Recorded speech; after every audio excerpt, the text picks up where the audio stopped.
tema aqui, né, que são os aspectos atuais das miocardiopatias felinas, né. Então, saiu agora recentemente, se eu não me engano, 1 ano atrás, o consenso sobre cardiopatias de cães, né. Então, o Colégio Americano de Medicina Interna Veterinária, eles elaboraram, né, alguns pesquisadores se reuniram e fizeram esse consenso. Então, foi discutido bastante no ano passado, como uma forma de, mais ou menos, tentar, normatizar as condutas, né, porque ficava um pouco solto, né, a questão das identificações, das doenças, o modo de tratar os pacientes, questão de doses utilizadas dos medicamentos, e com base nisso eles fizeram esse consenso, né. E do ano passado para esse ano foi a vez dos felinos. Eles também se reuniram e fizeram um consenso para tentar, estadiar, classificar, identificar e também, colocar as diretrizes, né, de tratamento para as miocardiopatias felinas. Então, a nossa palestra de hoje vai ser com base, nesse artigo, que vai ser disponibilizado aí para vocês, e eu espero que a gente tenha um bom proveito. Vamos lá. Então, eles primeiro fizeram a classificação, né, do que são as cardiomiopatias felinas. Então, são um grupo, né, heterogêneo de alterações, né, de doenças do miocárdio com um fenótipo e um prognóstico variáveis. Então, essas doenças de felinos, né, as cardiomiopatias, estão entre as 10 maiores causas de morte em gatos. Por conta disso, né, o Colégio Americano de Medicina Interna Veterinária, o ACVIM, propôs um consenso para a classificação atualizada dessas miocardiopatias, tendo em vista que elas têm uma grande variedade de fenótipos, né, que eles são baseados em fenótipos ecocardiográficos e recomendam as abordagens diagnósticas e terapêuticas para cada tipo de cardiomiopatia nos felinos.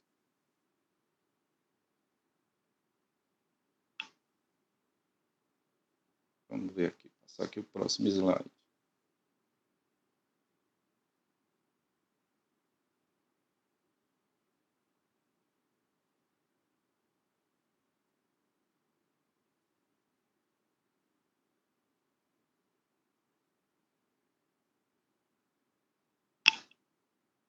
Opa, pronto. Então, nossa palestra foi baseada nesse artigo aqui, né, do Journal of Veterinary Internal Medicine, né, e pelos os especialistas do ACVIM, né. Então, vocês podem ver aqui que é bastante recente, né, foi aceito agora, né, em fevereiro de 2020, e ele mostra esse consenso aqui, né, para as guidelines, né, de classificação, diagnóstico e tratamento das cardiomiopatias em gatos. Aqui ao lado, eu botei o QR Code, né, para quem quiser baixar, né, o artigo, ele vai redirecionar diretamente para o site, mas também eu já passei esse artigo aí para a Julie, né, junto com os slides da apresentação. Então, não tem problema que vocês vão ter acesso a todas essas informações, tá ok? Bem, a definição e a classificação das cardiomiopatias em gatos.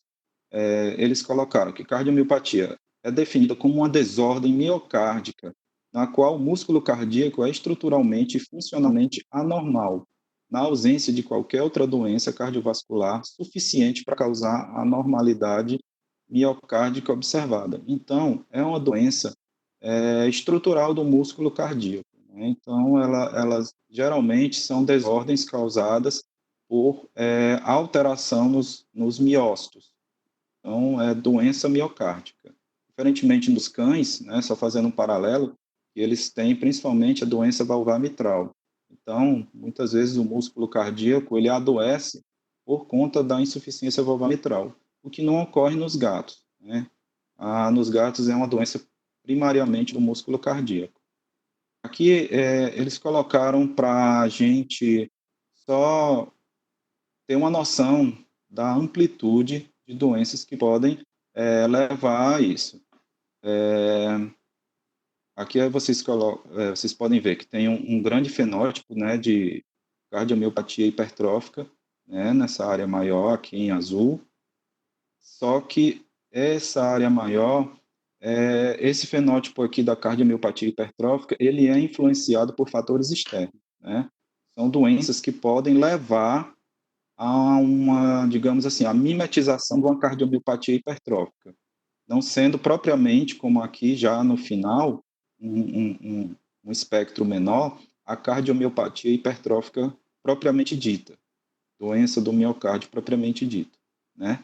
Nesse primeiro espectro de doença, a gente pode ter uma hipertensão, né, que pode levar a um aumento da parede do ventrículo esquerdo e mimetizar um aumento de espessura do ventrículo esquerdo, que seria um fenótipo de cardiomiopatia hipertrófica. E basicamente, na cardiomiopatia hipertrófica, nós vamos ter um espessamento, principalmente da parede, né, da parede do ventrículo esquerdo.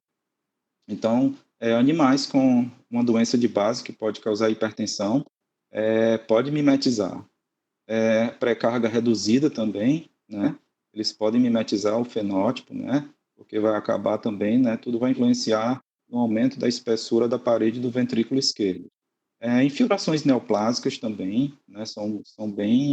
É, são bem fáceis também de induzir a isso, embora que as neoplasias elas estão num rol de doenças cardíacas não muito comuns, tanto em cães como em gatos. Também o espessamento transitório de miocárdio, né? Algumas doenças também, uma endocardite, por exemplo, pode levar a um espessamento transitório de miocárdio, o que pode fazer, né, um fenótipo de cardiomiopatia hipertrófica. As acromegalias e também doenças como o hipertireoidismo, que pode também levar ao aumento de espessura, né, de parede de ventrículo. Aqui também a gente já vê as cardiomiopatias não específicas, né, que uma classificação que é um tipo de cardiomiopatia que ela não tem um fenótipo muito característico, mas ela pega um pouco de cada alteração, né? As doenças também com fenótipo arritmogênico que podem levar também a isso, e que são mediados por taquicardia, né? As doenças também, as cardiomiopatias dilatadas também, né? Que provocam, né, a dilatação das câmaras cardíacas e disfunção sistólica, né? E a doença propriamente dita, no final, a gente tem a cardiomiopatia hipertrófica, né? Que seria o fenótipo de cardiomiopatia hipertrófica junto com a disfunção sistólica, né? O ventrículo já bastante doente, né, insuficiente, e aqui o risco de formação de trombo já é muito grande, né? Então, a gente tem que levar em consideração as dietas também, né, deficiente em taurina, podem levar também ao fenótipo, né, de doença cardiomiopatia dilatada, né? Hoje em dia a gente já tem uma melhora nisso, porque a maioria das rações, as de boa qualidade, as rações de felinos, elas já vêm, né, com a suplementação de taurina. Então, dificilmente hoje a gente vai precisar, só em alguns raríssimos casos, que a gente vai precisar fazer suplementação de taurina na dieta dos felinos. Então, aqui a gente vai mostrando nesse quadro que eles colocaram os tipos de fenótipo, né, e as definições. A gente colocou lá no gráfico. Aqui fica mais fácil o entendimento, talvez.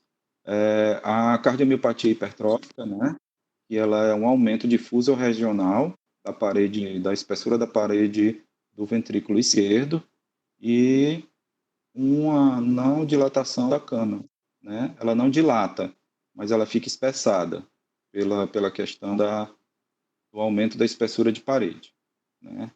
Também tem a cardiomiopatia restritiva, que leva a mesma aqui da endocárdia, da forma endomiocárdica, né?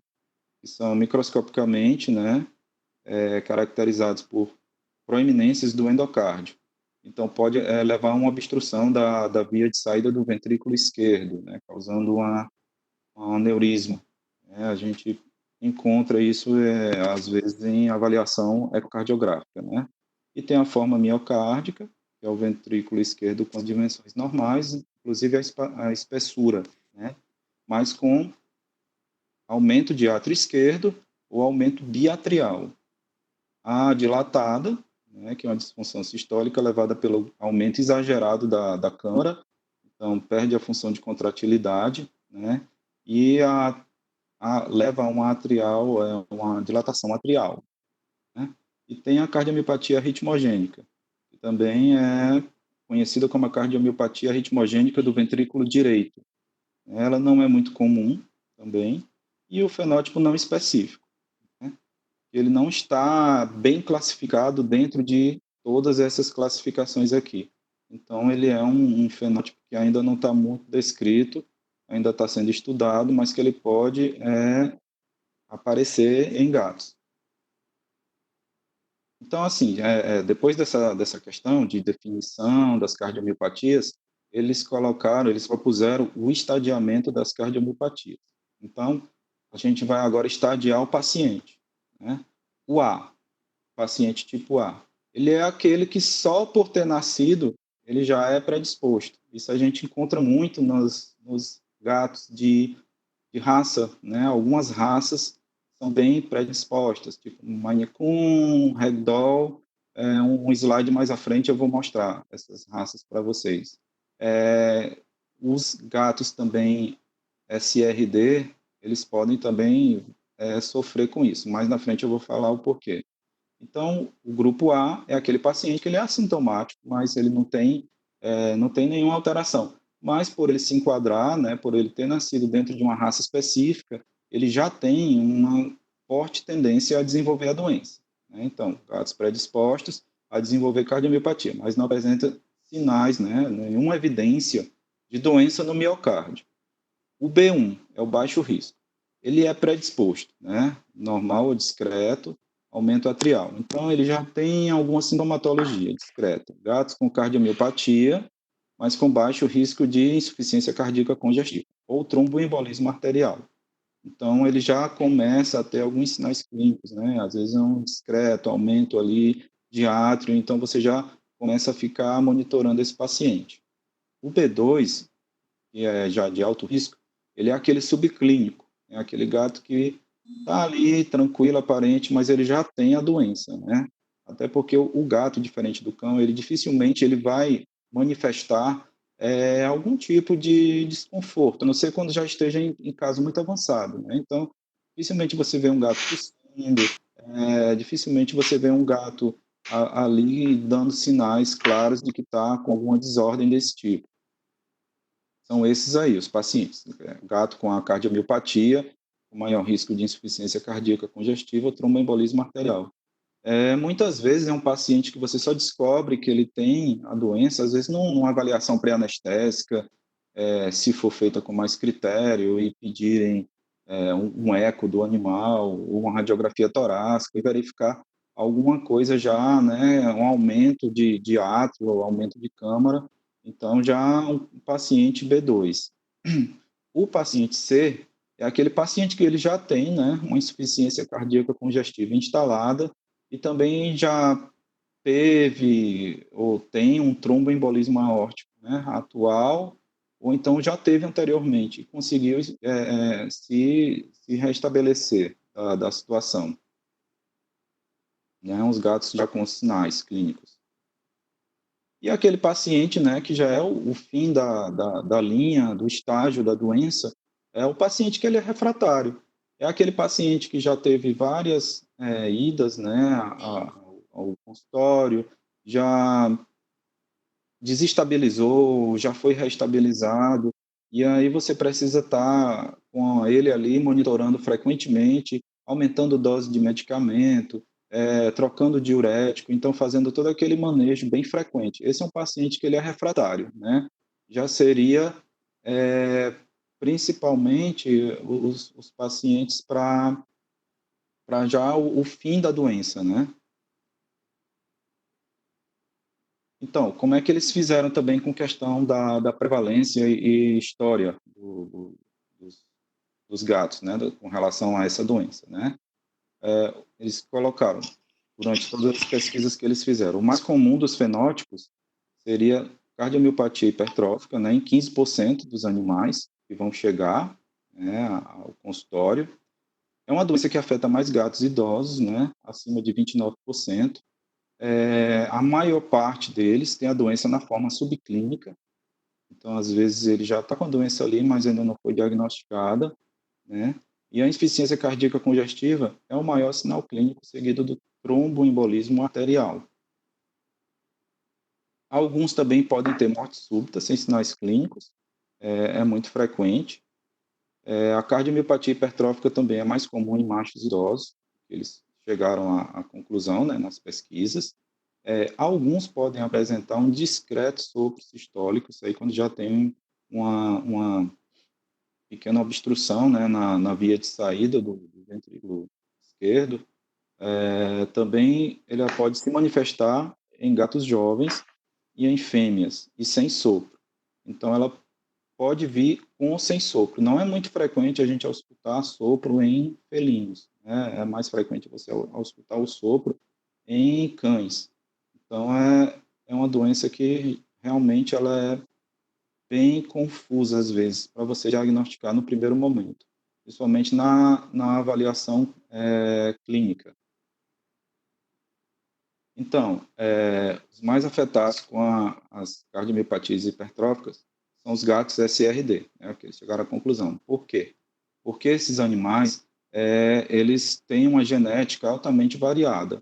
Então, ele pode ter mutações em genes de outras raças que são susceptíveis à cardiomiopatia hipertrófica, mas que não se sabe, né? Porque é uma mistura ali, né? É uma quimera, mais ou menos, né? O SRD. Então, ele tem um pouquinho dessa raça, tem um pouquinho daquela outra, e acaba que no final ele pode, né, ter a infelicidade de ter aquele gene que vai determinar a mutação e as alterações lá na proteína C, lá da miosina. Então, principalmente são essas raças aqui que a gente tem mais acometimento, né, dentro das cardiomiopatias. O Maine Coon, né? O Ragdoll, aqui o gato inglês de pelo curto, né? British Short Hair, o persa, né? O Bengal, né? Se assemelha, né, ao tigre, né? O tigre de Bengala.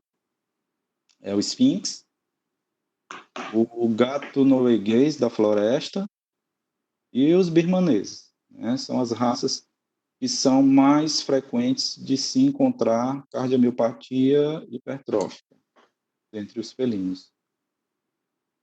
Principalmente por mutação desses dois genes aqui, né? A gente tem esse gene aqui, o MYBPC3, né, a 31P, que é presente no Maine Coon, e essa outra variação dele, né, a R820W, no Ragdoll. Então, são conhecidos, por enquanto, apenas dois genes que sofrem mutação nessas raças. E que, uma vez envolvida essa mutação, é uma grande chance desse gato vir a desenvolver a doença no futuro. Isso é bastante importante, principalmente para quem tem criatório de gatos, né? O pessoal que tem gatil e que vai, por exemplo, fazer a venda do filhote. Então, seria bastante interessante ter animais testados, né, que sejam negativos para a presença desse gene. E eu acho que, se ele for positivo para a presença desse gene, seria até desaconselhado, né, o cruzamento desses animais. O ideal seria que não se cruzasse para evitar a transmissão genética da doença. O prognóstico, com relação ao prognóstico, alguns gatos com fenótipo de cardiomiopatia hipertrófica, eles podem permanecer subclínicos e outros desenvolverão a doença, né, a cardiomiopatia hipertrófica ou tromboembolismo arterial. É como a gente já tinha comentado anteriormente, nos outros slides, né?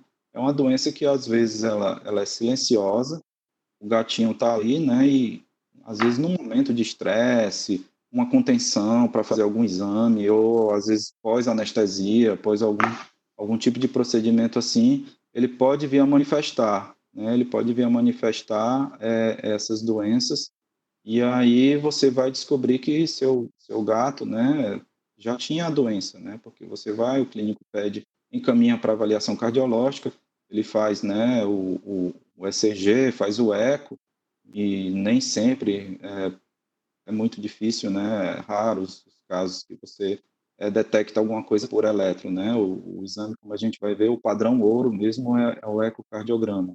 Então, aí, fazendo os exames, você detecta que ele já tinha, né, um cessamento de miocárdio, já tinha alterações estruturais que mostravam que ele já era doente, mas apenas ele era subclínico, ele não exibia nenhum sintoma da doença.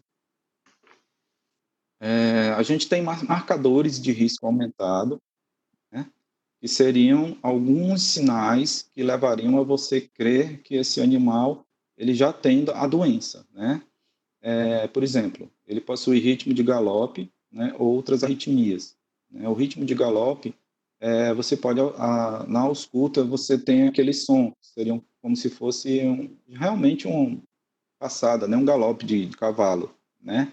Então você escuta, ao invés de escutar tum-tum, você escuta tum-tum-tum, tum-tum-tum. Então, seriam batidas descompassadas, né? O ritmo de galope. Aquilo ali já pode, né? Opa, tem alguma coisa errada aí. Vamos solicitar a avaliação cardiológica do paciente, né? Ou então outro tipo de arritmia que o animal possa ter, né? É, outro sinal aqui, moderado a severo aumento atrial esquerdo.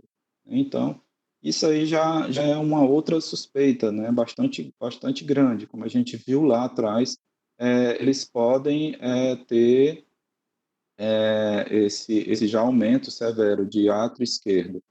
E aí você já começa a sinalizar, né? Aumento de átrio esquerdo, né? Vai diminuir a contratilidade, a formação de trombo já é bastante aumentada, né? Pela êxtase sanguínea, né? Por conta da diminuição da fração de encurtamento do átrio esquerdo, né? Que vai levar também, né? Uma severa hipertrofia do ventrículo esquerdo, que é o fenótipo típico, né? Do gato com hipertrófica, e também isso vai levar a uma diminuição da função sistólica do ventrículo direito, ou ventrículo esquerdo, né?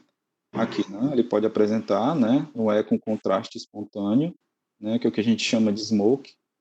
O sangue ele vai fluindo tão lentamente pela diminuição da função sistólica do ventrículo, que ele começa a rodar dentro da câmara. Então, geralmente, ele fica formando tombro dentro de átrio, né, de átrio esquerdo. E o padrão restritivo aqui, né, de preenchimento diastólico, também é uma outra característica, né, um outro marcador de risco aumentado. Isso pode levar também, né, a uma morte súbita do animal. Não é comum, às vezes, a gente... aliás, não é comum, não é muito raro, né? Já houve casos de gatos que morreram, às vezes, numa coleta, né? O estresse pela contenção. De repente, esse animal já tinha, né, alguma alteração que estava ali diagnosticada e, no momento de estresse, ele precipitou o aparecimento desse conjunto de sintomas e acabou, né, tendo óbito por conta disso. Então, diagnóstico, né? Diagnóstico ele é bastante desafiador, né, porque ele é um diagnóstico que precisa principalmente de ecocardiograma. Então, se você está numa região que você não tem um acesso ao exame, fica mais complicado você, só pela avaliação clínica, você ter 100% de certeza que ele é um paciente com cardiomiopatia hipertrófica. De repente, ele pode estar tendo alguma doença de base e, de repente, está ali mimetizando, né, a cardiomiopatia hipertrófica, uma hipertensão arterial sistêmica não controlada. Então, assim, precisa de uma investigação bastante cautelosa. Tem vários fenótipos, né, como a gente já comentou, tem vários fenótipos envolvidos. Então, pode ser uma das cardiomiopatias induzidas. Preciso, né, identificar e excluir as comorbidades, como a gente falou, questão de hipertensão arterial, hipertireoidismo também, muito comum, né, doenças em gatos idosos, né? Então a gente encontra muito e pode levar à questão das arritmias, que podem levar a alterações miocárdicas, né? Mesmo que sejam transitórias. Os testes diagnósticos para se identificar as causas de cardiomiopatia hipertrófica, né?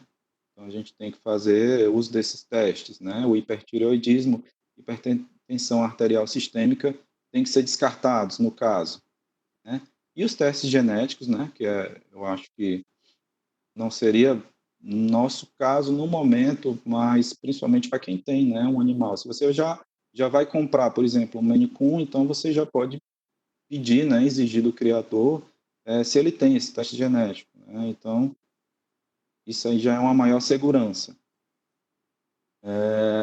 Aqui conta que, na maior parte dos casos, os sinais são inespecíficos, né, como a dificuldade respiratória ou inapetência, né, principalmente a dificuldade respiratória. Né, os gatos, quando chegam no consultório com esses sinais clínicos, é, ou é respiratório ou é cardiológico. Então, a gente tem que começar a nossa avaliação pensando nisso, né.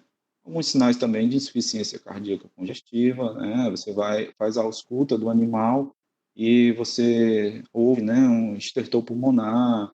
Então, você já pode desconfiar que esse animal está com esse tipo de alteração. Só que ainda não pode dizer com 100% de certeza que é uma cardiomiopatia hipertrófica, né? Você vai ter que seguir com a sua avaliação para poder chegar a fechar o diagnóstico, né? A paresia ou paralisia associados com tromboembolismo arterial. Às vezes o tutor não entende, e às vezes ele chega dizendo que o gato tá paralítico, acha que ele levou uma queda, foi atropelado, mas aí a gente já começa também a investigar a possibilidade de trombo, né, para se ele tem tromboembolismo arterial, provavelmente ele possa, né, ser um animal com cardiomiopatia hipertrófica, né?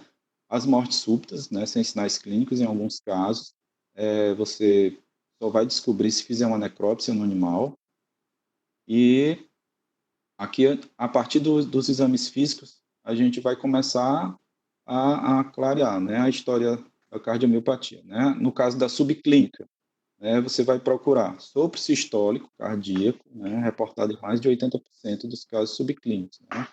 E aquele sopro sistólico, é um sopro baixinho, né? Ele é provocado principalmente em foco mitral, por conta às vezes, ter obstrução da via de saída do ventrículo esquerdo.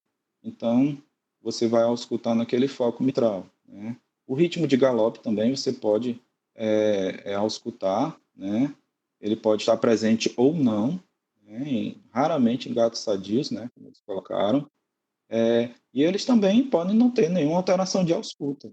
Um animal que, às vezes, ele não tem ainda uma arritmia, não tem obstrução de via de saída, então ele não vai ter sopro, não vai ter ritmo de galope. Ele pode estar ali na ausculta tudo normal, mas aí você vai ter que investigar.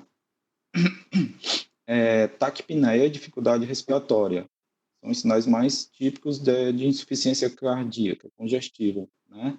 Isso nas cardiomiopatias associada com hipertrófica. O animal já tem uma hipertrófica. Então, o ritmo de galope e arritmias, eles são mais comuns. Então, é um animal que já não é subclínico, é um animal que já está com a doença instalada e agora está começando a descompensar.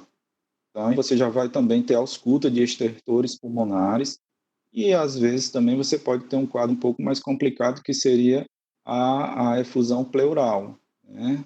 Um animal que chega bastante dispneico, então, aí já é um paciente que você tem que ter mais cuidado, até para manusear, você tem que primeiro estabilizar o paciente, tirar ele desse estresse respiratório. Não adianta querer correr, ter pressa em fazer logo um ecocardiograma, porque às vezes o paciente não aguenta nem ser contido para fazer o exame. Você põe o animal ali de lado para fazer a posição, né, do exame, e é um pouco demorado. O animal estressa um pouquinho, não está conseguindo oxigenar por conta da efusão, e aí você perde o paciente ali na mesa de exame, né? Então, assim, é sempre ter bastante cautela, né, na questão da avaliação, verificar se o animal está estável e tem condições, né, de seguir com esses exames. Então, aqui a gente pode lançar mão de exames complementares, né? A gente tem a radiografia, que vai auxiliar, né, a gente, né, principalmente na questão de descoberta de edema pulmonar ou efusão pleural, caso tenha, né? Nesse caso aqui não tem edema pulmonar, aliás, não tem efusão, né? Ele tem um quadro, né, de um pouco de edema pulmonar, né? A silhueta cardíaca já está um pouco aumentada, e um pouquinho daqui da elevação torsal da traqueia. Então, por conta do aumento cardíaco. Provavelmente a átrio esquerdo aqui aumentando, aí vai elevar dorsalmente a traqueia, né? Aqui mostrando também os pulmões. No caso, ele não tem, ainda não chegou a ter efusão pleural aqui, tá bom? Outro tipo de exame complementar, né, que já é bastante conhecido, os biomarcadores cardíacos, né? São exames de triagem, né? Seria interessante a gente ter esses exames para fazer uma triagem. O gato chegou no consultório apresentando uma dispneia, né? Então, você fica naquela dúvida, será que ela tem uma origem cardíaca? Será que ela tem uma origem respiratória? Então, tem esses marcadores, né? A NT-proBNP-felina, né, que são marcadores de lesão de miocárdio. Então, assim, ele está estando positivo também na troponina, você já acende ali aquela luz de que o paciente ele tem uma alteração cardíaca e não é respiratória, porque o que às vezes muito confunde a gente dentro de consultório, em atendimento, é a questão da dispneia no felino, né? Ah, o gato chegou dispneico. Tá, beleza. Ele pode estar com um problema de origem, né? A causa de base pode ser respiratória e pode ser cardíaca. Então, são as duas coisas que você tem que pensar primeiramente. Agora, como excluir, né? Se tiver um marcador, se tiver o teste, ótimo, beleza, passa. Dando positivo, você já exclui respiratório. Então, segue com a triagem dos outros exames. Se der negativo, ou então se por acaso você não dispuser do exame, aí você vai seguir com o raciocínio clínico, né? Vamos fazer uma radiografia torácica. De repente, se o padrão está mais compatível para edema pulmonar, aí você tem uma chance de ser cardiológico. Não querendo dizer que edema pulmonar só vai aparecer em alterações cardiológicas. Também ele pode estar presente em alguma alteração de fundo respiratório. Mas, de repente, você faz a radiografia e não dá edema pulmonar. Aparece um foco de pneumonia. Então, o gato provavelmente está dispneico pela pneumonia e não por uma alteração cardiológica. Então, seria mais ou menos essa a linha de raciocínio a seguir. A eletrocardiografia, né, ela pode nos ajudar, né, mas é um exame que tem baixa sensibilidade para diagnóstico, né, porque o eletrocardiograma ele não vai te dizer se o paciente tem uma alteração de câmara cardíaca significativa, né? Ele pode até sugerir o que a gente coloca no laudo, sugestivo de aumento atrial esquerdo, sugestivo de aumento biatrial, sugestivo, né? Ele não é um padrão ouro para esse tipo de diagnóstico, né? Ele é sensível para detectar arritmias. Aí sim é a função primordial do eletrocardiograma. Os gatos às vezes não toleram muito bem, né, esse exame, porque as pinças que a gente coloca nos membros, às vezes incomoda um pouquinho que fica apertando. Então, se a gente tiver sorte de pegar um paciente estável, que seja calmo, aí a gente tenta fazer o exame. A posição padrão seria essa, né, decúbito lateral direito, mas também não impede que você consiga fazer o exame com o animal em pé, em estação. Só que tem que tomar cuidado, porque às vezes altera um pouquinho a questão da, da, da impedância, né, das ondas, mas também não é impossível de ser feito, né? E o Holter 24 horas, né, que já está começando a ficar rotineiro o uso do Holter, pode ser colocado, né? Um animal vai para casa, né, com o aparelhinho, fica 24 horas e volta no outro dia para o veterinário retirar e fazer a leitura do traçado em 24 horas, né? Só que é um exame que ainda tem um custo caro, o aparelho ainda é um pouco mais caro que o aparelho de eletro, mas nos grandes centros, né, isso já é uma rotina, né, de fazer a avaliação por Holter. A avaliação também da pressão arterial. A pressão arterial é um dado bastante importante, né, que às vezes a gente subestima, né, na clínica. O interessante seria que a gente conseguisse fazer a aferição de pressão arterial na maioria dos pacientes, né? E muitas vezes a gente deixa passar batido, mas também ele pode fornecer informações valiosas para a gente, principalmente em animais já mais idosos. Eu acho que deve ser mensurado, até mesmo para a gente excluir um daqueles fenótipos lá que pode estar levando a cardiomiopatia hipertrófica, né? Então, a hipertrofia difusa segmentada do ventrículo esquerdo, né, é comum em gatos com hipertensão e é observada em até 85% dos casos, embora a cardiomiopatia hipertrófica e hipertensão arterial sistêmica possam existir simultaneamente. Então, ele pode ter a cardiomiopatia hipertrófica e ser hipertenso ao mesmo tempo, mas também ele pode ter só um aumento de pressão arterial que está levando, né, a hipertrofia da câmara esquerda.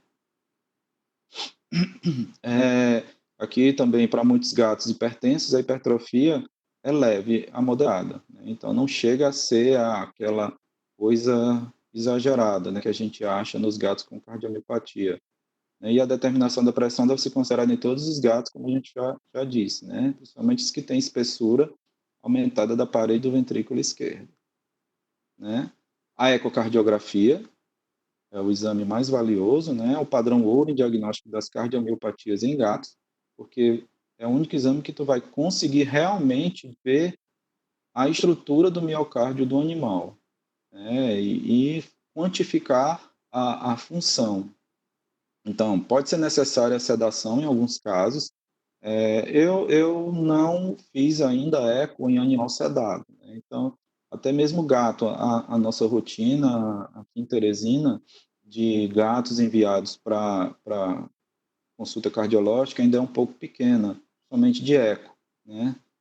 A gente às vezes pega mais gato para fazer ECG quando vai fazer algum procedimento cirúrgico, mas eu acho que seria importante, né, fazer somente de gato idoso, pedir o ecocardiograma também, né?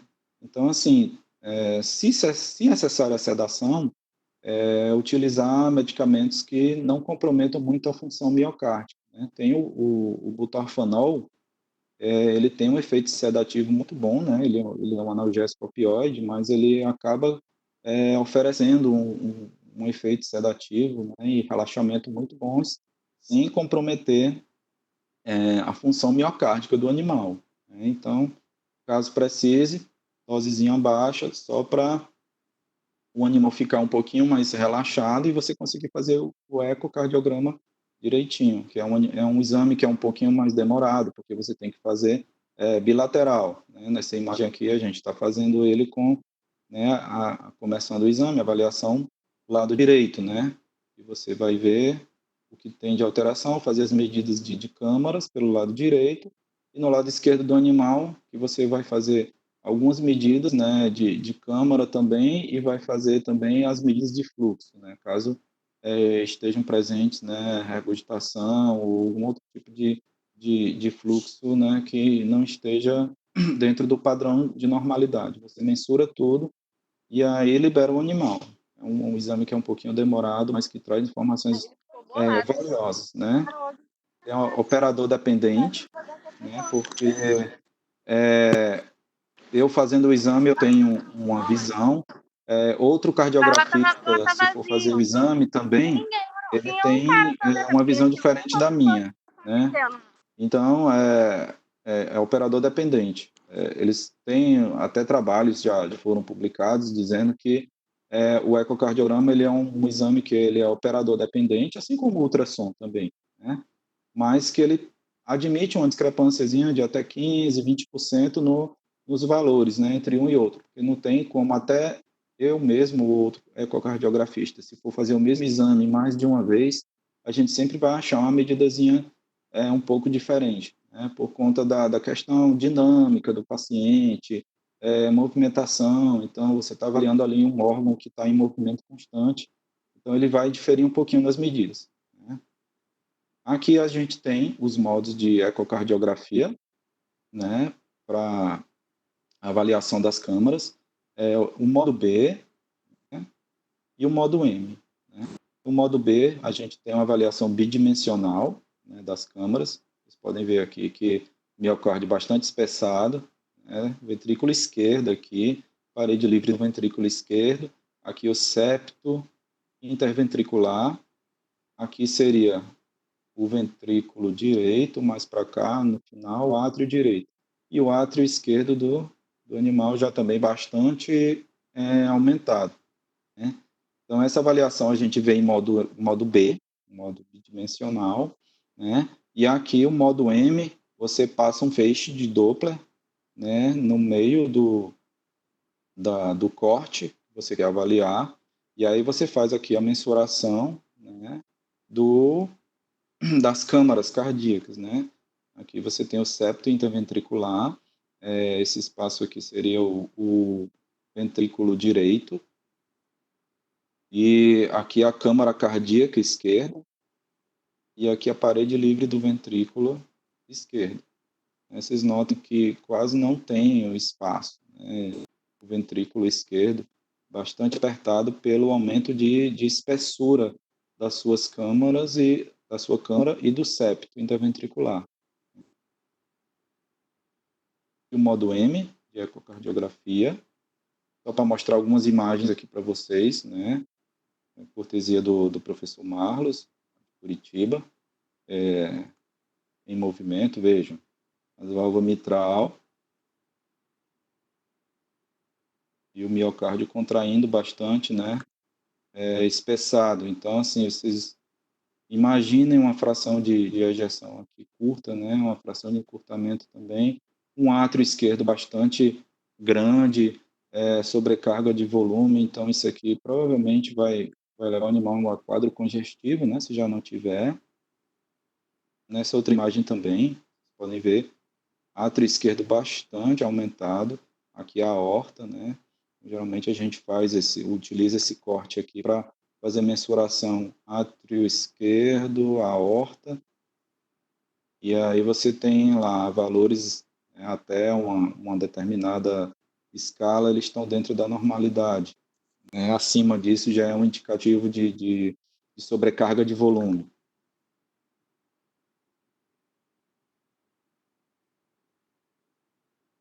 Aqui também, né, modo B, eixo longo. Veja, né, provavelmente esse animal já tem um aumento bastante considerável também na frequência cardíaca, né, predispondo a uma arritmia. Aqui um corte apical, 4 câmaras, né, você vê aqui o ventrículo esquerdo, bastante espessado.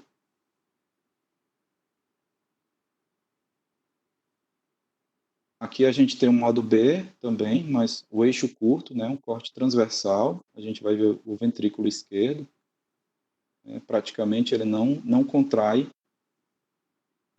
você não tem o septo totalmente espessado, tomando, né, então é um animal que tem função sistólica bastante prejudicada, esse também.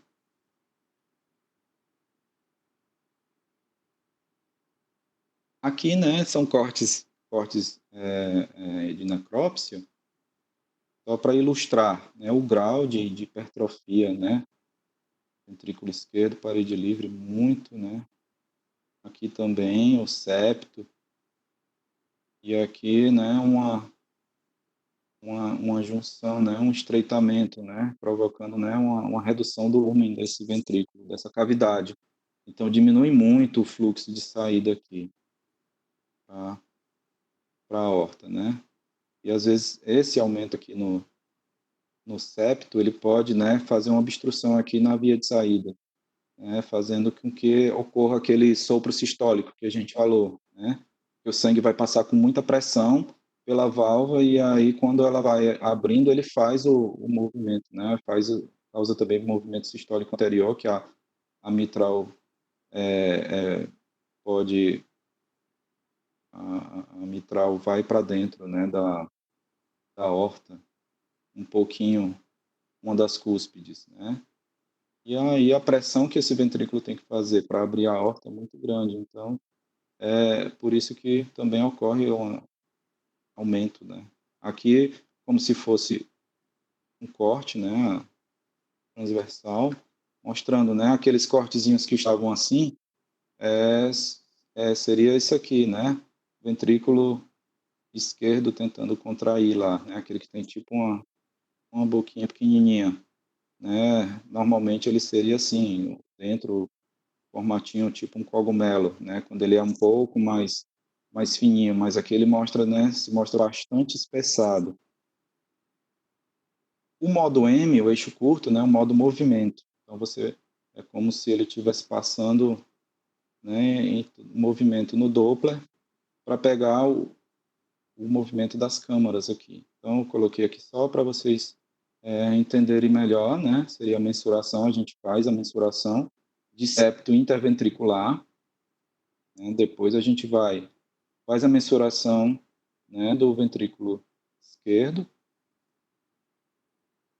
e da sua parede até a região aqui de pericárdio. E aí você faz as duas medidas na sístole e na diástole.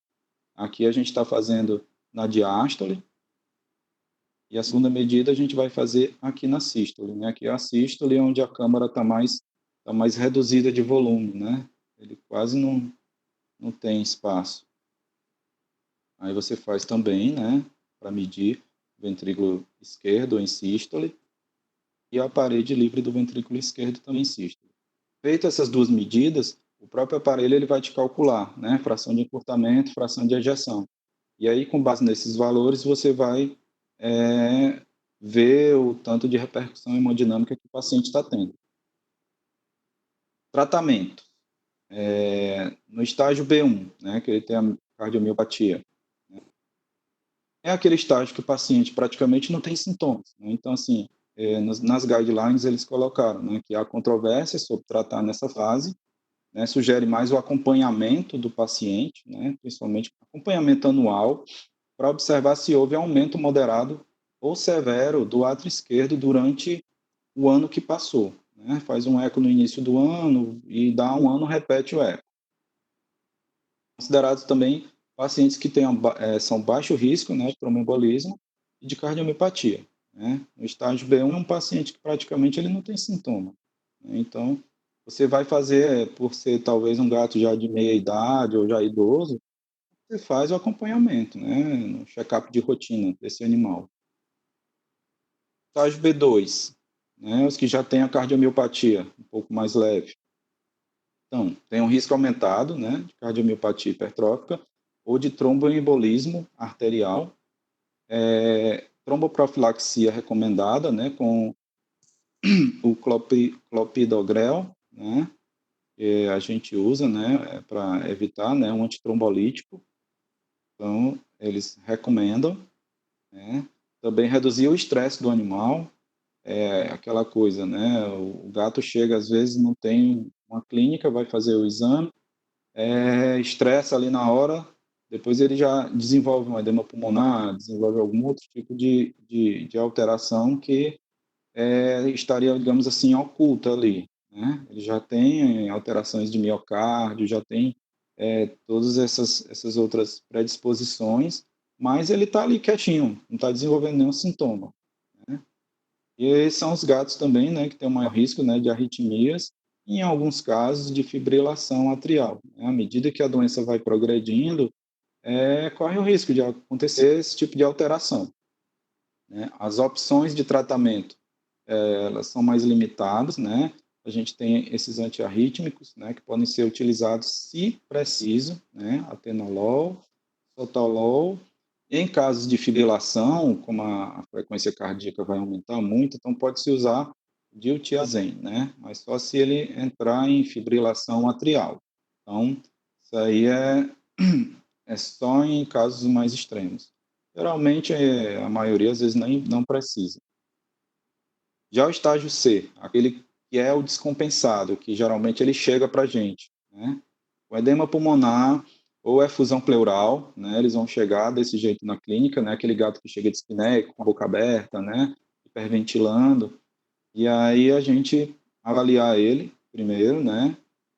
Estabilizar o paciente antes de correr pedindo ecocardiograma, pedindo eletro, né?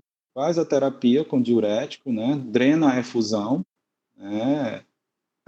É um pouco assim, é um pouco chatinho drenar a infusão, o gato é um animal muito pequeno, o tórax pequeno e tudo. Mas assim, se você tiver pelo menos o ultrassom, né, ajuda. Né? Você pede ali para o ultrassonografista te guiar.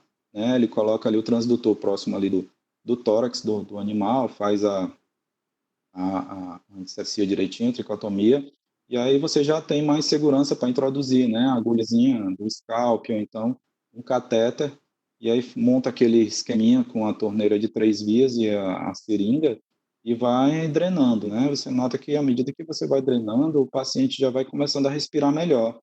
Faz de um lado, faz do outro, né? Claro que antes, para isso, você tem que pelo menos conseguir radiografar o paciente, né? Para ver. Se ele deixar você radiografar, você quantifica. Mas se ele não deixar radiografar, e você tiver o ultrassom próximo de você, já ajuda bastante, né? Porque você pode fazer ali guiado pelo ultrassom. Então, tanto você tem uma segurança, né, maior, e você vê até que ponto você está drenando, né? Alguns casos, os pacientes são passíveis, né, de serem sedados, porque às vezes causa um pouco de dor, né, a punção com a agulha, e aí você às vezes pode fazer uma sedaçãozinha leve, né? Se você tiver à mão um propofolzinho, você faz leve, uma dosezinha baixa, só para ele relaxar. Coloca ele na fluido, né? Já fica com ambu, sonda, então assim, preparado, né? Esteto, preparado para qualquer intercorrência que tenha durante o procedimento, né? A oxigenoterapia é indicada nesses casos, lembrando que o gato ele não tolera muito, né? Os cães também, né? A colocação de máscara, cateter intranasal. Então, assim, o ideal é que você faça tipo uma gaiola de oxigênio, né? Então, você pode, ou dentro da caixa dele mesmo, você isola, né, os furos e deixa só a mangueirinha do oxigênio passando para dentro, né? Ali ele já fica mais confortável, sem ninguém estar tocando, sem ninguém estar segurando ou colocando algo diretamente no rosto dele, né? E aí, enquanto isso, você monitora os parâmetros do animal. Temperatura retal, monitora a pressão arterial, bioquímica sérica também, né? Faz dosagem de ureia, creatinina, faz tudo. E aí, tudo correndo bem, né? Se o paciente, às vezes, precisa ficar um dia internado, dependendo do caso, você dá alta, pede para voltar, com 3, 7 dias pós-alta. É um paciente, né? Praticamente do jeito que a gente imaginou enquanto estava falando, então esse aqui provavelmente ele está deixando porque ou ele está muito ruim ou está sedado, né? Então, no primeiro momento você faz, mas à medida que o animal vai melhorando, aí ele não vai mais sendo muito colaborativo em ficar com a máscara no rosto, né? Agora a gente vai para o estágio C, né? As coisas vão caminhando, né? Vão só evoluindo para pior, né? Já tem insuficiência cardíaca congestiva crônica, a furosemida. Furosemida, né, o diurético de escolha, vocês podem usar, né, as doses que eles preconizaram, de 0,5 a 2 miligramas por quilo, a cada 8 horas ou 12 horas via oral, dependendo da severidade. Mas você pode também entrar com ela intravenosa, né, na clínica. O animal descompensado, você não vai estar tentando abrir a boca para colocar um comprimido. Então, você pode fazer injetável também, via intravenosa, dependendo do caso, né, eles também sugerem que você pode fazer, né, aumentar a dose um pouco, né, entre 2 até 4 miligramas. E aí, assim, a dose ideal para manter o paciente com menos de 30 movimentos respiratórios por minuto. Então, você sabe que ele está respondendo bem ao paciente quando você consegue, né, ver que ele diminuiu, né, a frequência respiratória. Menos de 30, tá beleza. Então, tá estabilizado. E aí, nesses pacientes também monitorar creatinina, ureia, né? Principalmente por conta da questão do uso dos diuréticos, né? E os eletrólitos, né? Você pode dosar, principalmente potássio, você pode dosar o fósforo também, né, indicador renal, e outros eletrólitos que você tiver disponível, mas principalmente esses dois, né? E monitorar, né, 3 a 7 dias, né, também faz o retorno. Em alguns casos, eles colocaram aqui que pode ser usado o clopidogrel, né, na dose aí abaixo. E se esse gato estabiliza, você pede para voltar entre 2 e 4 meses, né? Ou então, se houver necessidade de retornar antes, né? A gente espera que às vezes, né, não precise retornar antes do tempo estipulado, né? Que você manda o paciente para casa, né, com protocolo de diurético. Se você mandar com diurético, mande a dose mínima que você consiga estabilizar o paciente, né? Com o tempo, eles vão ficando refratários, né? A questão da furosemida, e às vezes você tem até que substituir por um diurético mais potente ou por um diurético combinado, né, com outros. Inibidores de ECA, eles não recomendaram muito, né, o uso de enalapril, benazepril. Me parece que eles estão ainda, tipo, não estão recomendando muito, né, os níveis de evidência dos pesquisadores aqui nos guidelines, eles mostraram baixo, então eles acham que não faz muita diferença. No caso do pimobendan, em alguns casos, né, é indicado, mas as doses também mais baixas. Vamos ver agora o estágio D, refratário. É o paciente que vai te dar mais trabalho, né? É aquele paciente que às vezes fica uma semana boa, volta, fica mais 2 semanas, volta. Então, é um paciente que tu vai ter bastante trabalho, vai ter que manejar bastante com ele, né? Ó, nesse caso aí, ele já é refratário. Então, assim, furosemida já foi. Ele já não está respondendo muito bem, você está aumentando a 6 miligramas quilo de furosemida e ele não está respondendo, né? Fazendo edema, fazendo perfusão. Então, muda para a torzemida, né, ou torazemida. Ele é um diurético também de alça, né, 10 vezes mais potente que a furosemida. Então, as doses são bem mais baixas, né, 0,1, 0,2 miligramas quilo, né, BID ou CID, né, quando ele não é responsivo, a furosemida. A espironolactona também, né, ele entra aqui, né, um diurético de potência um pouco mais baixa, né, ele não é um diurético de alça. Ele é poupador de potássio também, né? Eles colocaram aqui, né? De 1 a 2 miligramas quilo, 1 hora, a cada 24 horas, né? Bioral. O pimobendan, nesse caso, você já pode entrar, né? Para aumentar, né? Ajudar a questão da contratilidade miocárdica, né? Que ele é um inodilatador. Então, ele vai ser útil nessa fase. Pode ser preciso lançar a mão dele. Então, assim, o gato nessa fase também ele pode desenvolver aquela caquexia, né, cardíaca, né, pela depressão dos nutrientes, proteína. Você pode precisar suplementar ele um pouquinho, né, com aminoácido, aqueles polivitamínicos, ômega 3 também, taurina. Eles falaram em alguns casos que pode ser utilizada a taurina, mas na prática eu nunca vi, né? Eu nunca vi isso, a necessidade do uso da taurina, até porque a gente hoje já tem boas rações no mercado, né, com a suplementação de taurina. Eles colocaram, mas também foi um nível baixo. Monitorar, né, nessa fase é mais importante, né, do que tudo também, estar monitorando os eletrólitos, até porque com o uso de muitos medicamentos você tem que estar sabendo ali até que ponto está sendo benéfica ou não a sua terapia diurética. Agora, o tromboembolismo arterial, né? Esses pacientes que podem fazer tromboembolismo arterial, né?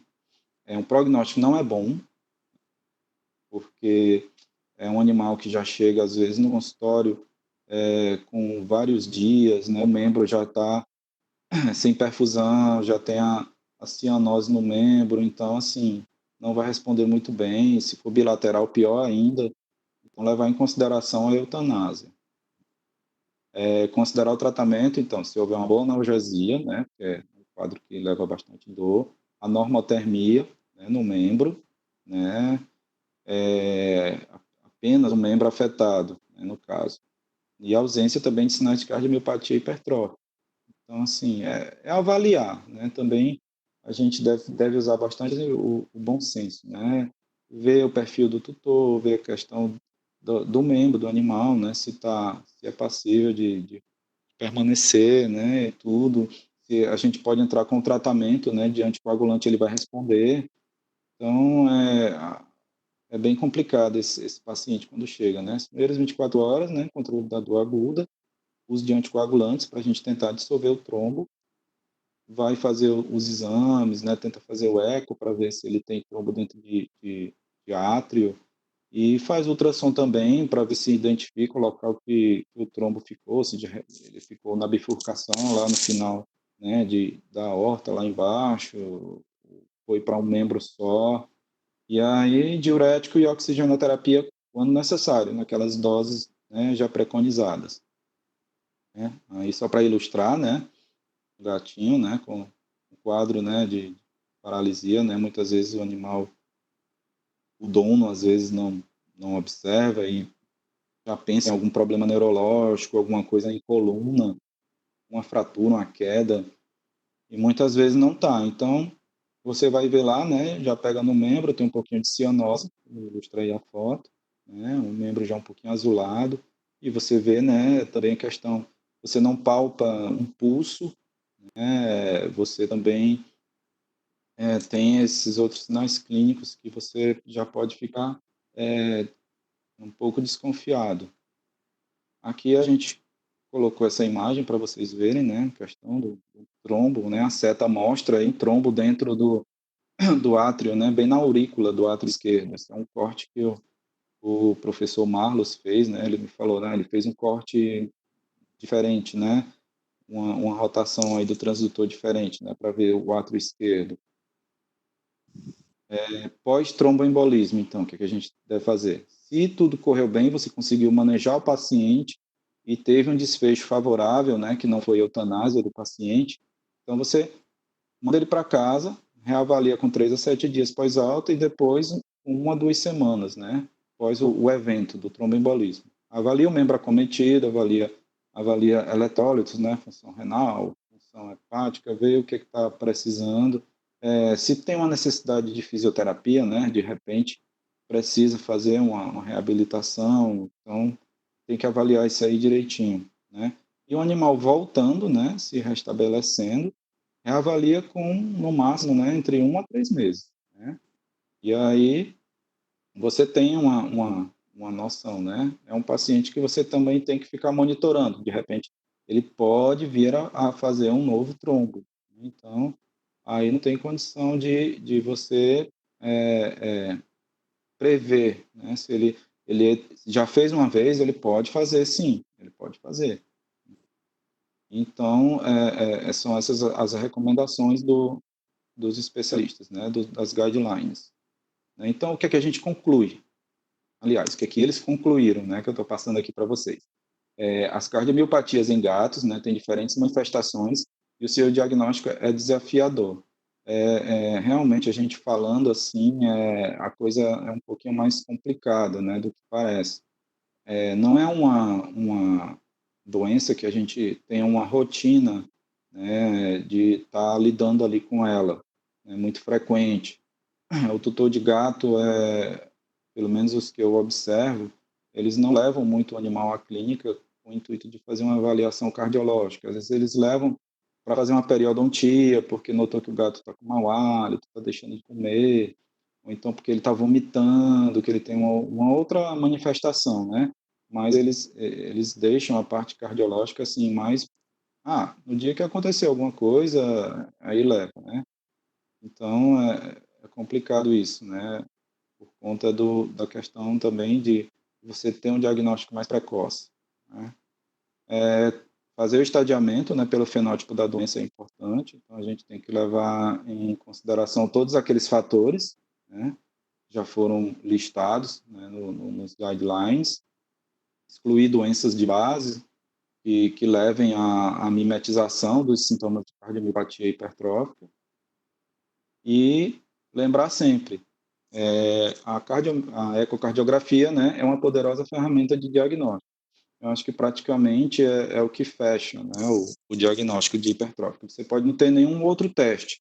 Se você fez o ecocardiograma, conseguiu avaliar que o miocárdio está espessado, o ventrículo, o átrio, então você já pode com certeza dizer que seu paciente já é um portador de cardiomiopatia hipertrófica, né? Então, gente, eu espero que vocês tenham gostado, né, da palestra. Os guidelines eles têm mais informação, eu procurei condensar para não ficar uma coisa muito estendida e muito chata de falar. Mas vocês podem conseguir pegar ele, vocês vão ler que eles têm uns quadros comparativos com as alterações, com aqueles fenótipos que eu mostrei para vocês também. Tá tudo lá. Eu segui a ordem, tá? Eu segui a ordem do próprio artigo, né, deles, né, esse artigo aqui, né, vocês vão receber, e assim, também é desafiador para mim, já tenho uma certa experiência, né, com a questão de clínica, de cardio e tudo, mas a rotina de gatos ainda é baixa, né, na nossa rotina aqui, na nossa clínica, então assim, sempre a gente se pega em alguma coisa que você não tem muita familiaridade, e aí já fica aquelas dúvidas, né? Então, assim, a gente às vezes recorre a alguns colegas, né? É muito importante para vocês que ainda estão na graduação, o networking, né? Então, assim, não queiram ser os deuses, né? Sejam sempre humildes, né? A gente nunca sabe de tudo e procurar ter uma boa rede de contatos, né? Então, assim, colegas da mesma área que vocês, né? Não só na nossa região, mas fora da região, ajuda, né? Na troca de informações. Então, às vezes eu estou com uma dúvida em uma coisa, mando a imagem para um colega, então aí ele, não, André, assim, assado, então vamos discutir. Às vezes ele manda também, a gente discute, e aí vai crescendo, né? O conhecimento, ele evolui dessa forma, né? Hoje não adianta a gente estar tentando esconder as coisas, porque o conhecimento ele está ali, está à mostra de todos. Então, basta você querer, basta pesquisar. Se você cair na internet depois dessa palestra e quiser saber mais, você vai encontrar uma infinidade de artigos, uma infinidade de trabalhos, né, que vão falar, né, mais aprofundadamente, né, do que a gente está falando aqui. E é seguir estudando, gente. É seguir estudando. A gente não para nunca de estudar. Você pensa que sabe de uma coisa, já mudou. As guidelines de cães, por exemplo, mudaram muita coisa e depois na metade eles mesmos não sabiam mais, eles tem uma hora que fica confuso lá, eles mesmos não entendem direito as coisas. Então, assim, se os caras que estão elaborando essas diretrizes para a gente, né, eles têm essas dúvidas, eles têm essas confusões, né, às vezes, imagine nós que estamos aqui, né, em afastamento dos grandes centros de pesquisa, sem acesso, né, a bons equipamentos, a bons né, métodos de avaliação. Então, para a gente é bem mais difícil do que para eles. Mas a gente vai estudando, vai se aperfeiçoando, né, e seguindo em frente, né, nas nossas metas. Então, eu só tenho a agradecer a presença de vocês e a paciência de vocês, né. Espero que esteja dentro do que vocês esperavam, né, da palestra, das expectativas de vocês. E qualquer dúvida, estamos às ordens, tá bom? Obrigadão, gente. Bom, estão todos me ouvindo? Ouvindo, Julie? Tá me ouvindo, André? Tô sim. Ah, Alto e então claro. agora a gente vai abrir para as perguntas, né?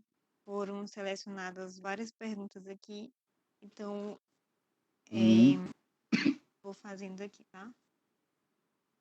A tá bom. primeira foi: existem alimentos que podem influenciar a futuras cardiomiopatias no felino? Alimentos? Não, não. Alimentos não.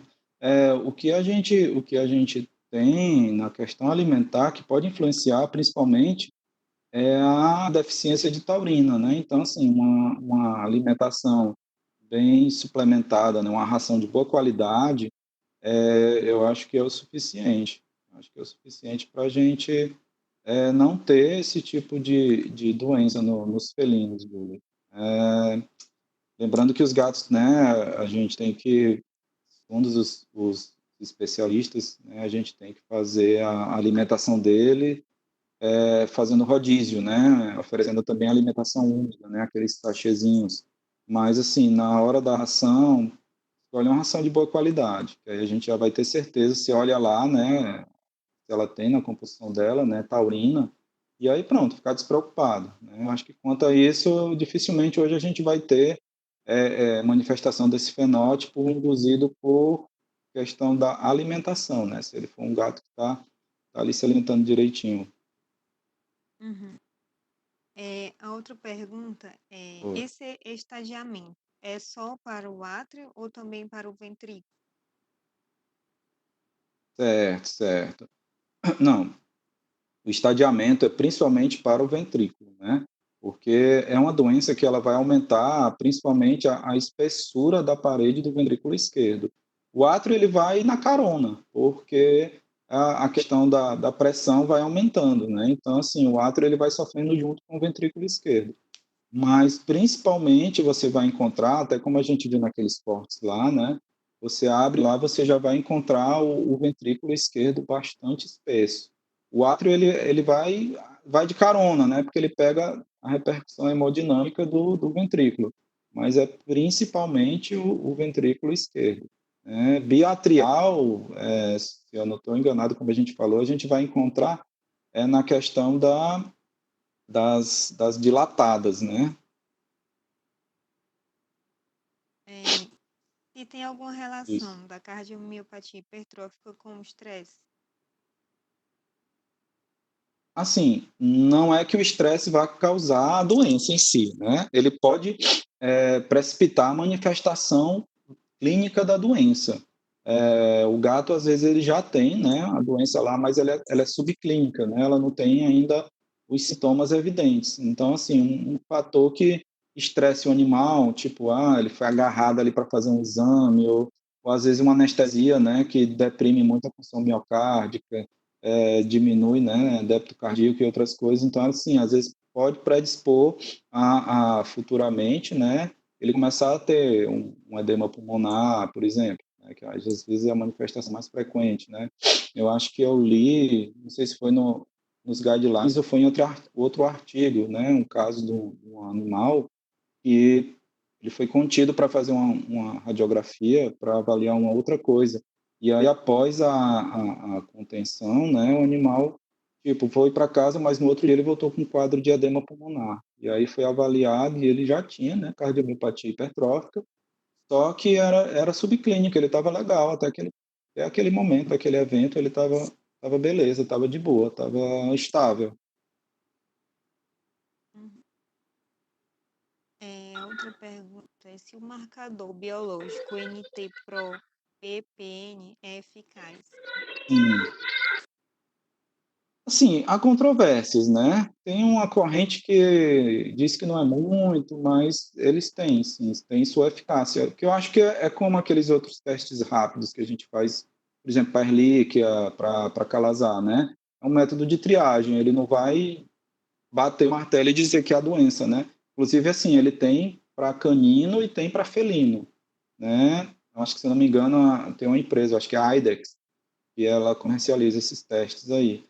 Assim, ele serve, né? Ele tem seu valor, porque ele já pode te direcionar. De repente, ele dá um positivo ali para o animal, então, assim, você já pode direcionar. Então, vou investigar primeiro logo a parte cardiológica. Depois disso, eu descartando, aí eu vou investigar a parte respiratória. Mas é um norte, né, para te dar. Eu particularmente nunca utilizei, então assim, eu não sei como é que seria quando eu utilizar esses testes, né? De repente vai facilitar mais a vida, né? Então chega aquele gato lá no consultório está dispineico, você começa, se você não tem o teste, você vai raciocinar, vai botar a cabeça para funcionar nos possíveis diagnósticos e vai eliminando, né? De repente um teste desse você já consegue bateu, deu positivo, então se o animal tiver condições, eu vou fazer o ecocardiograma dele, vi ali está espessado, beleza, ótimo. É uma possível cardiomiopatia. Então, eu acho que eles devem ter, sim, sua validade.